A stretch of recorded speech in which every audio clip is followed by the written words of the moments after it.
Alright, good morning. It's about 5:40. Sunset was just a couple minutes ago. I'm at the Champlain Bay State Campground. And I got a nice early start, had breakfast, and I'm all packed up to go try to get out and enjoy this very low wind. The weather for my crossing looks like it should be about perfect.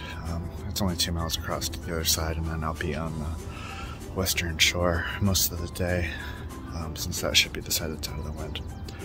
But I wanted to play it as safe as I reasonably could by getting up early to try to avoid any extra wind that could come in later in the day. Okay, here we are at the point of Cumberland Bay Peninsula. Beautiful house with a lighthouse there. So the next step is to get across. That's actually Vermont, across the way there. And the lake's being extremely cooperative. It's still beautifully gentle. The objective is to not get anywhere near those ferries. You can see there's 2 of them, hopefully, zoom in. And they run 24/7. I looked up the schedule last night to see if I could get here before they were running. Nope, 24/7, 365. I'm officially in Vermont. So I was able to avoid getting hit by both of the ferries, which is great. That would have been a really bad start to the day. Couldn't have asked for a better crossing, really. Not a single other motorboat to avoid. Virtually no wind, not too hot. I'd call this one a success.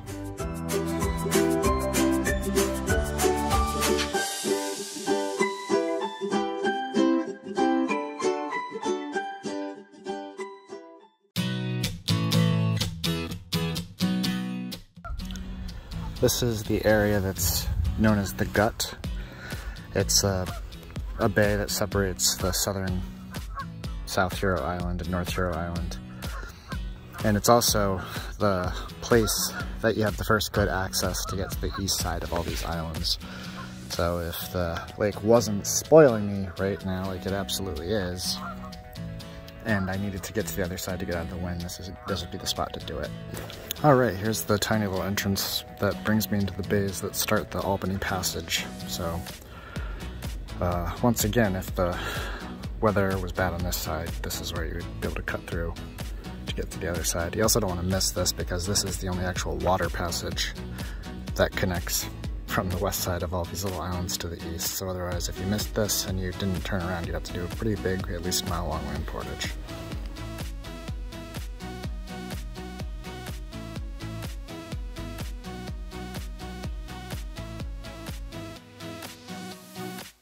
The lake was super cooperative. It was breezeless until probably around 11. I made really good time. I had absolutely no trouble with the crossing.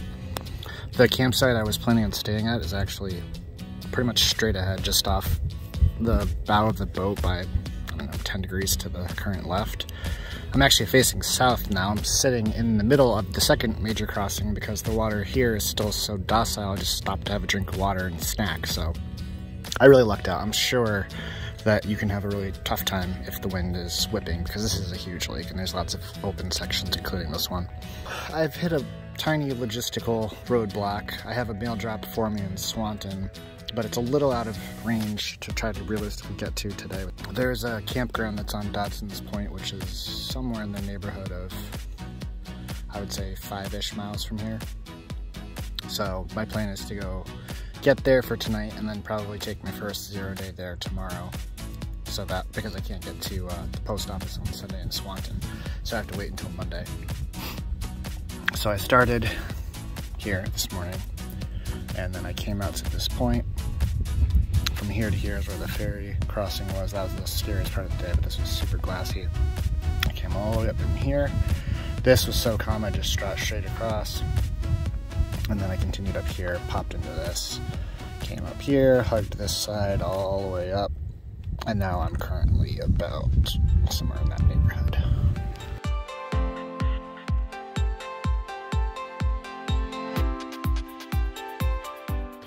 All right, morning of day 10. It's amazing that it's already been that many days out here. It doesn't feel like it. So right now I'm at Campbell's Campground on Dalton's Point in Vermont. It's the last point of the trail before you enter the Missisquoi River, which is about 2 miles, the mouth of it's about 2 miles straight ahead of me right now across a pretty calm bay. I stayed here and took a day off, let my body recover, and also because of that post office not being open on Sundays, like none of them are.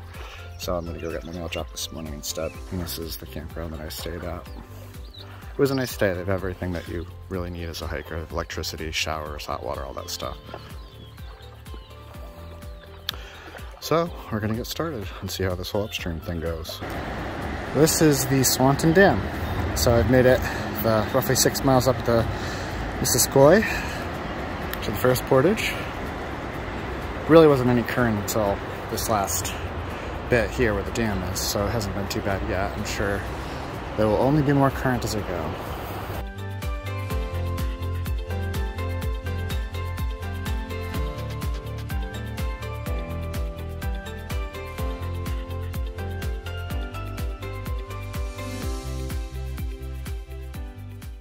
So I wanted to shout out a huge thank you to the crew that worked on all of this. So really nice, helpful stairs that go all the way up this hill, all the way up to a more stable path that's up to the top. This clearly took a ton of work with all this wood, carrying it all the way down here and all the gravel and everything that's in between the stairs, so thank you. So it's kind of funny how you get these pictures in your head of what the terrain or the surroundings are going to be like based off of both looking at the maps and reading the descriptions in the guidebooks and stuff. And this is really quite beautiful. I'm pleasantly surprised. I know I haven't hit any of the upstream rapids yet, but the river has been very manageable. Just it must be lower than it was. It feels like paddling flat water, or maybe a tiny bit slower than that. But in my head, with like the book talking about like serious upstream paddling, and yes, I know I haven't necessarily gotten there yet, and also lots of agriculture in the area, I was expecting, I don't know, like paddling up waterfalls through cornfields or something. So I found a camp spot for tonight where I'm allowed to be. It's on the power plant company's property. Really pretty down here. I think the actual good takeout for the wheelable one is at that tree in the dead center off on that little point. I think there's a little road that goes up there. Again, not what I was expecting. Oh, there's a heron over there. Not what I was expecting when I was thinking like, oh, I'm gonna crash on the power company property. I thought it was gonna be all industrial and whatnot. And it probably is on that other road, but besides nice.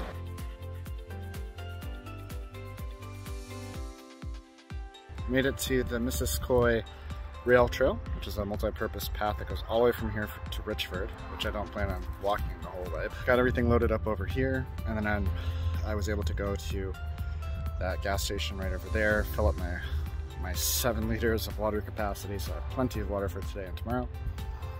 And now I've got some wheeling to do. I do hope to get up to Richford today, which is pretty far. It's 25-ish miles. I've been portaging on the rail trail for about 2 miles now, about 40 minutes. So I'm making good time. It's a really nice, easy trail to wheel on. And I'm finally getting to the beginning of the reason why I'm going through all this hassle. So this should be the very bottom of the Abbey Rapids, which should be about a mile of rapids that the guidebook mentions can take up to several hours to get through. So that is why I'm up here, not down there. This is the North Sheldon Bridge. So it's been an hour and 15 minutes of portaging. I'm on the upstream side of the Abbey Rapids now. And I found the spot by the bridge with the guardrail to hop, and then there's some good ledges to actually put back in over there. And there isn't supposed to be anything super significant like the Abbey Rapids for the rest of today, so that's good. All right, so today I had some real up travel. I just had to paddle up through that. Storm's coming in now. There's a hail advisory. All right, I don't know how good it's gonna come through on the camera, but if you look extra close and you have a good eye, you might be able to see that I'm not on the river. So this is the rail trail. I just walked through Enosburg. It's a much bigger town than I was expecting. It had everything you could ever really want, including an outfitter and a barbecue place that's closed today, which is a huge bummer because I love barbecue and all that stuff. There's a storm coming in. I checked the weather forecast. It's supposed to rain really hard for the next 2 hours. There's a hail warning. And the last little bit of the river just not feeling it. I came into it expecting to get frustrated paddling upstream, and I was. I've got 10 rail trail miles to get to Richford, and I'm gonna take advantage of the predictability of that and the fact that I packed relatively lightweight for this trip. So they say the grass is always greener, right? So when you're on the river paddling and you look up at the rail trail, you're like, man, I wish I was up there, it'd be so much easier. And then you're up there and you're looking down at the river and you're like, man, it's pretty tranquil. Maybe I should have just stuck to the river. So thankfully this is a little bit of reinforcement of me being happy on the rail trail. There's definitely no good way to paddle up this. I'd have to get out, and you can kind of see through there, not very well. J Peak is right up there, some blue sky, and then you start to turn, it's like, uh-oh, that doesn't look as nice. Yep, so I think that storm they were warning me about is blowing over. It's actually not raining that bad yet. We'll see, the worst of it's probably right there, and it's not doing a whole lot, so we'll see. I say that now, I will probably end up in full rain gear in like 2 minutes, we'll see. Okay, so it was a little more than 2 minutes, maybe 5, but they weren't joking. There's hail, a lot of it.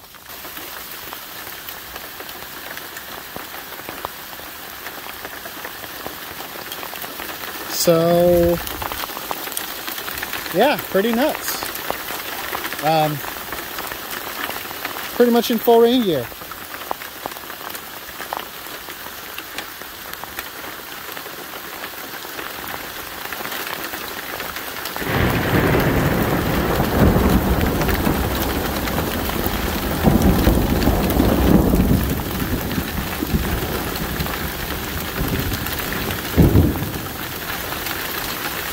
This is pretty wild.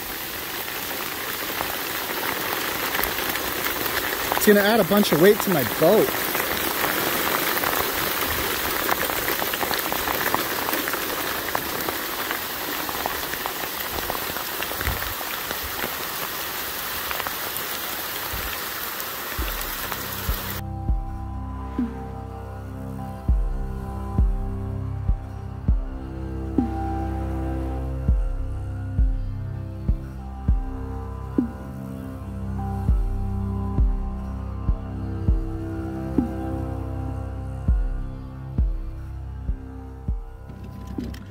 All right, kind of a bumpy ride. Where to begin? So, stayed in Leatherneck Landing last night.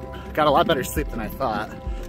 The town hall with the bell tower does go off all night long, including a single chime at every half hour. I'm pretty sure every single time it did that, it woke me up. But I was so tired from my 13 miles of portaging yesterday that I fell back asleep pretty fast. So I actually feel better rested today than I thought I would, which is fantastic. Today's theme so far is construction, which is why this is so choppy and bouncy. So, pretty uneventful evening, all things considered. Woke up this morning, wasn't getting rained on, which is fantastic. There's just a chance of showers in the afternoon today. And so I went over to the gas station to see if I could fill up my water and use the bathroom. And they're rebuilding the concrete by the pumps, so all the pumps are removed, and it's a big mess over there. There's probably like 20 guys working. So the bathrooms are shut down because of that, which is a bit of a pain. And then also they mentioned that there was a spigot on the back side of the building. I went and looked, didn't find it. So I stopped at the town hall just across the street, and they were kind enough to let me fill a bladder and use their bathroom. So then I started walking down 105. I'm headed towards the actual US border right now to get my shuttle over to the Newport area. And they're doing road work for the next 8 miles on the road that I'm on. So it went from being like a nice, smooth, wheelable 5.5 miles to actually a really bumpy and grindy ride. So I was actually planning on using my wheels to like carry my big dry bag and everything. But as soon as I hit the uneven pavement, it actually shifted my paddle cart and all that, so the boat like got crooked. So I'm back to carrying it since I'm on like unwheelable stuff. I've got roughly a mile more of this until I turn off onto the next road, which is shorter. So I'm sweating, it's humid, working hard. The construction crews have been really nice, but there's been a lot of like one-way traffic. They're repaving this whole section, so a bit of a bumpy start to the morning. Okay, I think I'm officially past the construction, which is good. The crews were actually really funny. They were pretty nice. They all knew I was coming because they were radioing with each other. But the last flagger with the stop slow sign was funny. She's like, look, you got that whole lane to yourself. You didn't have to worry about traffic at all. And that was pretty true. So that was good. So here's some quick water that I'm missing, thankfully. I should only have like another half mile on this road. As you can tell, it's pretty noisy and busy.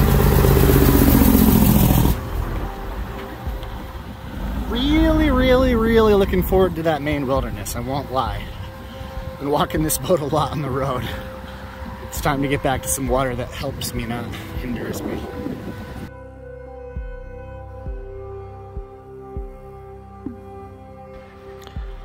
Alright, so the purist me made it. I walked the 5.5 miles from my campsite up to the border, which is still closed, which I knew it would be. So I've got a gentleman coming to pick me up and shuttle me all the way over around past J Peak, which would have been a 27-mile road walk with 2,400 vertical gain, which would have been a nightmare. So thankfully, he's willing to bring me to the other side, where I'll put in on the northeast corner right by the border in the lake just above Newport. Okay, fast forward. So I just got dropped off. I'm in the northeastern side of the Memphremagog Lake. So this is where I would be coming back in if I were to be coming through Canada if it wasn't closed. So the lake is a little bit windy, but I'm gonna hug the shore and try to get my way down to Newport. Whew, I'm beat. So Lake Memphremagog just kicked my butt. It's a really big body of water that goes way up into Canada. And so I got dropped off and was hoping I could kind of just carry the waves down to Newport, but not even close. They're really big. There's white caps. So I ended up basically ferry traversing, pointed into the wind all the way over to the west shore, which was a struggle. But then I got over there and it was better. So I rode the west shore for a while until it was basically like a straight shot to town with the wind behind me. And then I turned into the wind and it worked great for like 3/4 of the way across the lake. But then I started getting to the bottom, the south end, and the waves are just too big. They were starting to come in from a little bit from the side as well. And they were pushing me all around. There was a couple times that I almost tipped, like it was really scary in the middle of the water. So even though I was almost there, I eventually had to turn back northwest into the wind again and ferry across. And at that point, I was intent on just exiting on somebody's private property up their boat ramp and apologizing to them if they got mad, because it was actually like, it was pretty emergent at that point. However, I got all the way over to that shore, and then I felt a little bit more comfortable, since if I did capsize there, I could get to shore no problem and probably even get all my stuff. So I ended up riding it out, made it under the bridge. I'm beat. That was tough. So I've had glimpses of it all the last bunch of miles, but here's more of the Clyde River doing its big elevation drop back down into Lake Memphremagog, I believe it's pronounced. Lake Wind, I'm gonna call it, because it was very windy and very scary. I thought I had a tough time in Racket Lake, but that was something else. I almost went in twice, so. Lake Wind.